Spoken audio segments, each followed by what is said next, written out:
안녕하세요. 오늘 저희가 함께 깊이 파고들 자료는 바로 기대치에 대한 이야기입니다. 당신의 삶과 일을 만족시키는 보이지 않는 힘이라는 부제가 달려 있는데요.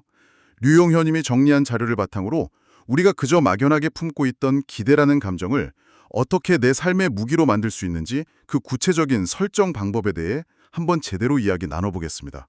네, 오늘 이야기는 단순히 긍정적으로 기대하세요 같은 그런 막연한 조언과는 결이 좀 다릅니다. 오히려 기대치를 어떻게 설계하고 관리하고 또 내 삶의 철학으로 만들어가는지에 대한 일종의 가이드북에 가깝죠. 어쩌면 오늘 이 대화가 끝날 때쯤엔 여러분의 일과 삶을 바라보는 관점 자체가 조금은 달라져 있을지도 모르겠습니다. 좋습니다. 그럼 바로 본론으로 들어가 보죠. 이 자료가 던지는 첫 번째 질문부터가 아주 현실적이고 날카로워요. 월요일 아침, 우리는 무엇으로 일하는가? 정말 많은 분들이 이 질문 앞에서 고개를 끄덕이실 것 같아요. 지긋지긋한 월요병을 이겨내고 우리를 출근하게 만드는 힘은 대체 뭘까요? 그렇죠. 보통은 돈 때문이라고 가장 먼저 생각하기 쉽죠. 물론 자료에서도 금전을 중요한 요소로 꼽습니다. 하지만 그게 전부는 아니라고 말해요. 우리를 일하게 만드는 나머지 두 축은 바로 동료, 그리고 나의 일 그 자체입니다. 이 세 가지가 서로 맞물리면서 우리의 직장 생활 만족도를 결정한다는 거죠. 동료, 나의 일, 그리고 금전, 이 세 가지군요. 그런데 이 자료의 핵심은 이 세 가지 요소 자체가 아니라 이 요소들을 바라보는 우리의 기대치에 있다고 강조하는 것 같아요. 특히 기대치가 아니라 기대치를 설정하는 것이라는 문장이 눈에 띄는데 이게 어떤 차이가 있는 걸까요? 그냥 기대하는 거랑 설정하는 거랑요? 아주 중요한 지점을 짚으셨네요. 그게 바로 이 자료 전체를 관통하는 핵심입니다. 기대하는 것은 수동적인 기다림에 가까워요. 회사가, 상사가, 동료가 나에게 무언가 해주기를 바라는 상태죠. 반면 기대치를 설정하는 것은 아주 능동적인 행위입니다. 내가 이 일에서, 이 관계에서, 이 보상에서 무엇을 얻어낼 것인지 스스로 목표를 정하고 만들어가는 과정이에요. 관점의 중심이 외부에서 나로 이동하는 뭐랄까 거대한 인식의 전환이죠. 그러니까 남이 차려준 밥상을 기다리는 게 아니라 내가 직접 메뉴판을 짜는 거군요. 그렇게 생각하니 훨씬 주체적으로 들리네요. 자료에서는 이 기대치 설정의 기반에 배려와 신뢰가 있어야 한다고도 말하는데 이건 또 어떻게 연결되는 건가요? 그건 내가 나 자신에게 그리고 함께 일하는 동료에게 어떤 기준을 적용할 것인가의 문제입니다. 예를 들어 내 일에 대한 기대치를 설정할 때 단순히 성과를 내는 걸 넘어서 이 일이 나를 성장시키는가 이런 기준을 세우는 건 나 자신에 대한 배려거든요. 그렇군요. 또 동료에 대한 기대치를 설정할 때 저 사람이 나에게 무조건 잘해주길 바라는 게 아니라 우리는 서로에게 믿을 만한 파트너가 될 수 있는가 바로 이런 신뢰의 관점으로 접근하는 거죠. 이런 배려와 신뢰가 바탕이 될 때 비로소 건강한 기대치 설정이 시작된다는 의미입니다. 그렇군요. 결국 나 자신과 타인에 대한 존중이네요. 자, 그럼 이 세 가지 요소, 즉 동료, 일, 금전이 어떻게 섞여서 나의 기대치가 되는 걸까요? 자료에 아주 재미있는 그림이 하나 나오더라고요. 깔때기 그림이요. 네, 아주 직관적인 비유죠. 세 가지 재료가 깔때기 위에서 부어지면 좁은 출구로 나올 때는 하나로 섞여서 나오잖아요. 동료, 나의 일, 금전이라는 각기 다른 가치들이 내 안에서 통합되고 숙성되어서 결국 나의 삶의 철학이라는 결과물로 나타난다는 것을 시각적으로 보여주는 겁니다. 여기서 정말 흥미로운 분석이 이어집니다. 이 세 가지 재료의 배합 비율이 인생의 주기에 따라 계속 달라진다는 거예요. 마치 칵테일 레시피가 바뀌는 것처럼요. 젊었을 때 중요했던 것과 중년에 중요한 것이 다르다는 거죠. 맞습니다. 자료에 따르면 젊은 시절에는 자존심, 프라이드라고 하죠. 그리고 동료가 기대치의 가장 큰 부분을 차지합니다. 내가 이 일을 통해 얼마나 인정받는가, 얼마나 멋진 동료들과 함께 세상을 바꾸는가 같은 것들이죠. 돈은 좀 적게 받아도 의미와 성취감으로 달릴 수 있는 시기입니다. 저도 그럴 때가 있었죠. 밤새워 일해도 마냥 즐거웠던 시절이요. 그런데 자료를 보니 중년이 되면 상황이 완전히 바뀌네요. 깔때기에서 돈의 비중이 압도적으로 커집니다. 이게 좀 씁쓸하게 들리기도 해요. 마치 꿈을 잃고 현실에만 매몰되는 것처럼 느껴지기도 하고요. 그렇게 볼 수도 있습니다. 하지만 이 자료는 그걸 부정적으로만 해석하지는 않는 것 같아요. 오히려 삶의 책임이 가장 무거워지는 시기에 가장 현실적인 문제를 해결하는 데 집중하는 지극히 자연스러운 과정으로 보는 거죠. 하긴 자존심만으로 가족을 지킬 수는 없으니까요. 그렇죠. 더 나아가 노년에는 과거에 대한 분노나 성과가 기대치의 기진이 된다고 분석합니다. 내가 과거에 이룬 것 혹은 이루지 못한 것에 대한 회한이 현재를 살아가는 중요한 동력이 된다는 거죠. 젊은 시절의 고통은 자존심 때문에, 중년 시절의 고통은 돈 때문에, 노년 시절의 고통은 과거에 대한 분노 때문이다. 이 자료에 인용된 조영식 박사님의 말이 정말 가슴에 와서 박히네요. 인생의 단계를 이렇게 명확하게 꿰뚫는 문장이라니. 그러면서 이 자료는 이상적인 황금 비율로 333을 제시하며 질문을 던집니다. 당시의 황금 비율은 어떤가요? 라고요. 지금 이 방송을 듣고 계신 당신의 깔때기 속에는 동료, 일, 돈이 각각 어떤 비율로 섞여 있나요? 한 번쯤 진지하게 저울질 해볼 만한 질문이죠. 그런데 문제는 이 황금 비율을 맞추는 것이 생각보다 쉽지 않다는 겁니다. 우리 의지와 상관없이 이 깔때기 밖에서 온 온갖 외부 요인들이 끊임없이 영향을 미치기 때문이죠. 자료에서는 버킷리스트, 힘든 것, 소중한 것, 셀프 서비스 같은 것들을 예로 들고 있습니다. 이런 것들이 우리의 판단을 흐리게 만들고 우리를 괴롭게 한다는 겁니다. 특히 힘든 것을 설명하기 위해 인용한 왕과 학자의 이야기가 아주 의미심장합니다. 왕이 학자에게 어떻게 사는 게 훌륭하게 사는 것이오? 라고 묻자 학자가 나쁜 짓은 말고 착한 일만 하시면 됩니다. 라고 대답하잖아요. 그렇죠. 왕은 아니, 그건 3살 아이도 아는 소리 아니오 라며 비웃죠. 그러자 학자가 이렇게 답합니다. 3살 아이도 알지만 80살 노인도 행하기는 어려운 법입니다. 바로 이 지점입니다. 우리가 어떤 기대치를 가져야 하는가를 머리로는 너무나 잘 알아요. 하지만 그걸 실제로 내 삶에서 지켜나가는 것은 완전히 다른 차원의 문제라는 거죠.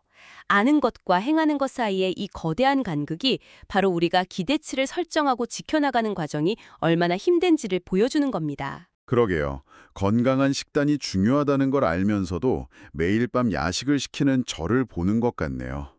영화 버킷리스트에 나오는 2가지 질문도 비슷한 맥락에서 우리에게 큰 울림을 줍니다. 고대 이집트인들이 죽어서 신 앞에 가면 받는다는 질문이죠. 첫째, 인생에서 기쁨을 찾았는가? 그리고 둘째, 당신의 인생이 다른 사람들을 기쁘게 해주었는가? 이 두 질문은 우리가 가져야 할 궁극적인 기대치의 방향을 제시합니다.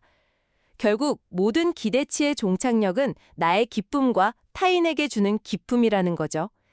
내 삶의 만족도와 사회적 기여도, 이 2가지 축을 기준으로 지금 나의 기대치가 올바르게 설정되어 있는지 계속해서 점검해야 한다는 메시지입니다. 결국 내 삶의 기쁨과 타인의 기쁨을 찾는 것이 기대치의 핵심이라는 건데 솔직히 너무 추상적이고 거대하게 들리기도 합니다. 이런 원대한 목표를 우리처럼 평범한 사람들이 일상에서 어떻게 실현할 수 있을까요?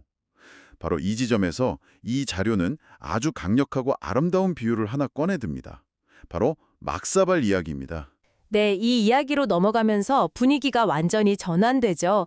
조선시대에 이름 없는 도공이 만든 아주 평범하고 투박한 밥그릇, 이 막사발이 임진왜란 때 일본으로 건너가서 기자이몽 이도라는 이름의 국보가 되었다는 실화입니다. 일본의 미녀 연구가 야나기 무녀시는 이 그릇을 보고 가난뱅이가 예사로 사용하는 밥사발, 아주 볼품없는 물건이라고 표현했어요. 아니 그렇게 볼품없다고 하면서 어떻게 천하의 명기라고 극찬할 수 있는 거죠? 상식적으로 이해가 잘 안 되는데요. 그냥 평범한 밥그릇이잖아요. 바로 그 평범함과 볼품없음에 가치의 비밀이 숨어 있습니다. 이 막사발의 가장 큰 특징은 똑같은 것이 세상에 단 하나도 없다는 겁니다. 그리고 결정적으로 유약을 그릇 바깥쪽에만 발랐어요. 안쪽은 유약을 바르지 않은 거친 흙의 표면이 그대로 드러나 있죠. 이게 뭘 의미할까요? 안쪽에 유약을 안 발랐다. 그럼 뭔가 액체를 담으면 그릇에 스며들겠네요? 정확합니다. 차를 담아 마시면 그 차의 색과 향이 그릇 안쪽에 그대로 배어듭니다. 녹차를 마시면 푸른 빛이, 홍차를 마시면 붉은 빛이 스며들죠. 사용자가 어떤 차를 얼마나 오랫동안 마셨느냐에 따라 그릇의 색과 향이 계속해서 변해가는 겁니다. 시간이 흐르면서 사용자의 경험과 역사가 고스란히 축적되어 세상에 단 하나뿐인 예술품으로 완성되는 거죠. 일본인들은 바로 이 불완전함 속에서 완성되어가는 고유함에서 국보급 가치를 발견한 겁니다. 와, 일부러 완벽하게 만들지 않은 그 불완전함이 오히려 매력 포인트가 된 거군요. 쓰는 사람의 손길, 담기는 차의 종류에 따라 그릇이 계속 변해가니까요. 세상에 단 하나밖에 없는 나만의 그릇이 되는 셈이에요. 의도된 완벽함이 아니라 시간과 경험이 빚어낸 고유함의 가치. 정말 멋진 이야기네요. 그리고 이 자료는 이 놀라운 막사발의 비유를 우리 자신에게로 고스란히 가져옵니다. 막사발 든 당신이라는 공식으로요. 우리 한 사람 한 사람이 바로 그 막사발과 같다는 겁니다. 처음에는 모두가 비슷하고 평범해 보이지만 각자의 삶 속에서 어떤 차를 마시느냐에 따라 전혀 다른 색과 향을 지닌 존재가 되어간다는 거죠. 그렇다면 우리가 마시는 차는 바로 앞서 이야기했던 동료, 나의 일, 금전 같은 경험들이겠군요. 어떤 동료와 어울리고 어떤 의미를 가진 일을 하고 돈을 어떻게 벌고 쓰는지, 그리고 어떤 외부 요인들을 겪어내는지. 이런 모든 경험들이 우리 안에 스며들어서 세상의 유일무이한 나라는 인격체를 만들어간다는 거군요. 바로 그겁니다. 이 비유를 통해 기대치를 설정한다는 행위는 완전히 새로운 의미를 갖게 됩니다. 그건 단순히 목표를 정하는 기술적인 일이 아니라 내 인생이라는 막사발에 어떤 종류의 차를 담을지 신중하게 선택하는 예술적인 행위가 되는 거죠. 좋은 차를 꾸준히 마시면 그 막사발은 깊고 은은한 향을 품은 명품이 될 것이고, 좋지 않은 차를 계속 담는다면 그저 그런 그릇으로 남게 될 겁니다. 당신은 세상에 단 하나뿐인 명품입니다. 라는 자료의 메시지가 이제야 온전히 이해가 되네요. 우리는 이미 명품이 될 잠재력을 가진 막사발로 태어났고 어떤 기대치를 설정하고 어떤 경험을 받아들이느냐에 따라 그 가치가 발현된다는 이야기군요. 그래서 자료의 마지막 질문이 당신은 어떤 막사발을 빚고 있습니까? 인 거고요. 네. 당신의 그릇에는 지금 어떤 빛깔의 경험이 스며들고 있나요? 당신에게서는 어떤 향기가 나고 있습니까? 스스로에게 던져야 할 가장 근본적인 질문인 셈이죠. 자, 오늘 이야기를 한번 정리해보죠. 우리는 기대치라는 것이 막연한 바람이 아니라 내 삶의 방향을 결정하는 능동적인 설정의 문제라는 것에서 출발했습니다. 그리고 인생의 단계마다 중요하게 여기는 가치는 변하지만 결국 그 모든 경험은 나라는 그릇을 채우는 내용물이 된다는 것을 알게 됐고요. 그리고 그 과정을 막사발이라는 아름다운 비유를 통해 이해했습니다. 내가 어떤 경험을 받아들이고 어떤 가치를 내 안에 스며들게 할 것인지를 주체적으로 선택하는 것. 그것이 바로 나라는 명품 막사발을 빚어가는 과정이라는 통찰이 오늘 이야기의 가장 큰 수확이 아닐까 싶습니다. 자료의 마지막에 인용된 로가우의 문장도 같은 맥락이죠. 자기 자신과 싸우는 일이야말로 가장 어려운 싸움이며 자기 자신에게 이기는 것이야말로 가장 놀라운 승리이다. 결국 어떤 차를 마실지 선택하고 그 차가 스며들 때까지 묵묵히 기다려주는 인내의 과정. 그 모든 것이 외부가 아닌 내 안에서 벌어지는 자기 자신과의 싸움이라는 의미로 들리네요. 맞습니다. 결국 나만의 기준과 철학을 세우고 지켜나가는 고독한 여정인 셈이죠. 오늘 이 자료는 우리 각자를 하나의 막사발에 비유했습니다. 듣고 보니 이 비유를 조금 더 확장해보고 싶다는 생각이 드네요. 만약 당신이 속한 팀이나 당신의 가족 전체를 하나의 커다란 막사발이라고 생각해보면 어떨까요? 그 공동의 그릇에는 지금 구성원들의 어떤 말과 행동, 어떤 경험들이라는 차가 담기고 있을까요? 그리고 그 결과 당신의 팀이나 가족은 지금 어떤 향과 색으로 물들어가고 있을까요? 한 번쯤 생각해 보실 만한 질문인 것 같습니다.